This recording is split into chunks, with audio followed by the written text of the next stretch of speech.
This is an unnecessary invention that ineffectively solves a problem that almost nobody cares about in a way that will probably make you cringe.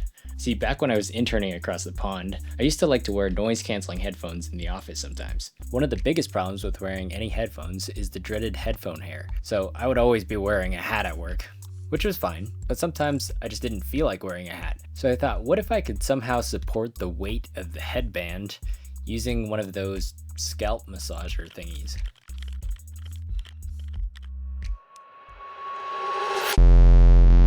So yeah, that's how this thing came to be. To be honest, I'm only posting a video about it because I promised myself that for the rest of the year, I wouldn't get a haircut until I posted a video. And well, after 2 months of procrastinating, this invention just kind of seemed fitting. Anyways, back to this gadget thing.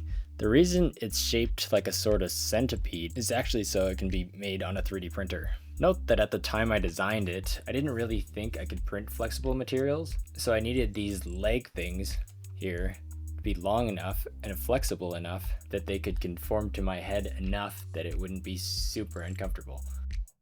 The problem is that with your average 3D printer, which is laying down plastic layer by layer, anything that's long and thin that's not printed along the horizontal plane will tend to break between the layers if bent, rather than flexing like we want it to. So along the plane of the print bed, this actually works out really well for printing one pair of these legs. But if after a small gap we want to print another pair of legs, the printer is just extruding melted plastic over the air onto nothing, which doesn't really work. As the melted plastic is leaving the printer nozzle, you can kind of imagine it behaving like a sticky rope. As it's laid down on top of whatever was there before, it adheres and later can be built on top of. But if we just try to extrude plastic off the edge of a cliff, the plastic just falls. By default, you could tell the printer to create some sort of support structure, but that kind of seems unnecessary. Looking back at this string example, if you imagine we release the string at close to or just under the same speed as we're moving, we can actually pull out a length of string almost horizontally over nothing as long as we have something to secure it on the other end.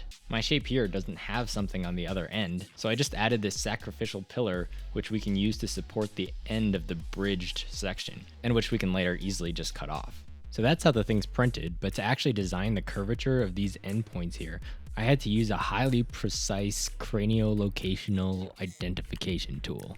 Which is to say I used my hand and a tape measure to measure the curve radius. I did actually measure separate radii for the front and back row of contact points, and that actually did help with the comfort factor.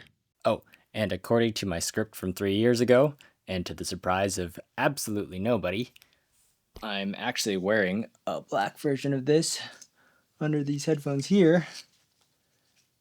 And I have been wearing this for the last hour. And when I take it off, well, this hairstyle wasn't pretty to begin with, but at least I think the headphone hair is way better than it would have been without it, so I guess that's not nothing. Although this design was sort of based around my head shape, I'll throw the CAD files online just in case you want to play around with it. I think it might make a kind of funny joke of a gift to give that one person who we all know is never not wearing headphones. Anyways, I'm gonna go get a haircut now, so see ya.